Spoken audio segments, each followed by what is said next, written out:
Good evening. I just want to make a few points here. Regarding the revaluation, I want to make it clear that I was not part of the council that approved that reval. I did not support the reasoning for it then, and I don't support the reasoning for it now. It was simply a redistribution of the tax revenue.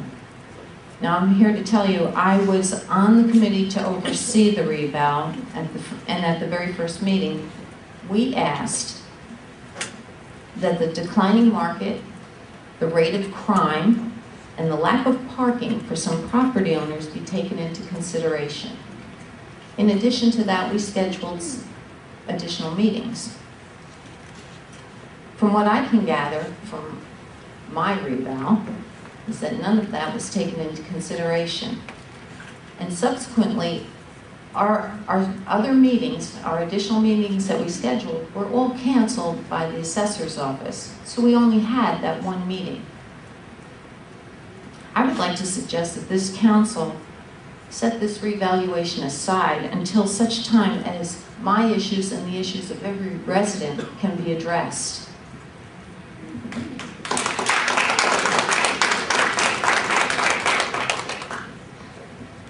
And regarding the police department, you are under a serious misconception because this council is 100% supportive of our police department. What we do not support is police brutality, police abuse, or unprofessional conduct. You know, there's a ripple effect to the things that, to the misdeeds that go unchecked. And that ripple effect consists of the community tension, the increased risk to the taxpayers with the onset of lawsuits, and the breakdown of the morale in the police department among the men who are held to a higher standard than others. And in addition to that, it maligns the entire police department. And it's not fair because we have tremendous officers that work very hard, that are very honest, and they are held to a standard they couldn't look cross-eyed at someone without being penalized. And yet there's a handful in the police department that are getting away with murder, and it's putting all of us at risk. Now I want to... Name him. Who's that handful? Name him. You're out of order. Name him. Sit down, You said it's a handful. Name him. Name him. Name him. You said it's a handful. Name him. But you can't. There's some jackboot thugs in here. Jackboot Doug will be outside if you want to come confront him out there. Now I'm being crazy. Name him, Bello. You can't. All right, that's it. That's it. That's it. That's it. Meeting over. I'm not gonna do it. I'm not gonna do it.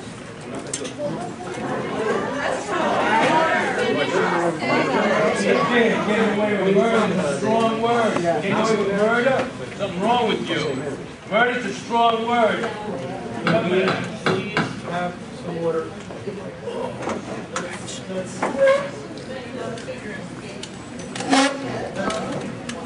Talking about understanding. Yeah. We can continue. See, that very same attitude is the attitude that is put on every resident of this community, whether you're the worst criminal in the world or the most respected member of the community.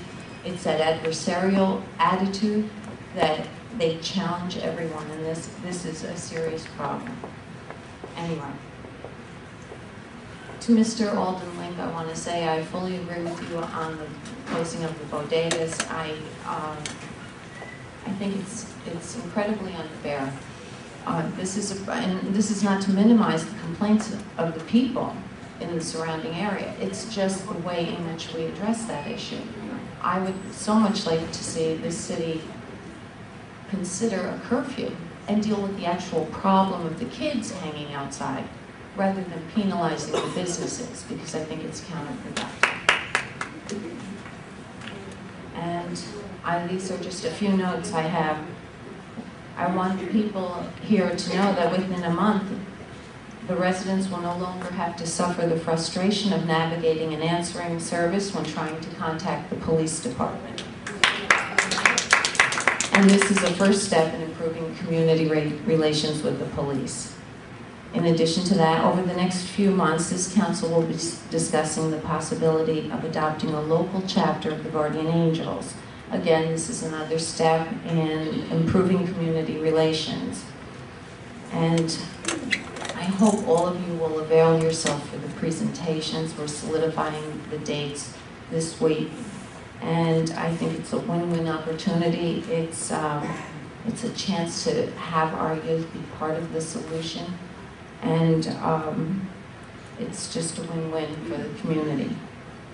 And third, I'd like to say, with the assistance of Walter Corey from the Orange County Office of Emergency Management and Captain Petrinos from the Office of Court Administration in White Plains, I was able to secure a metal detector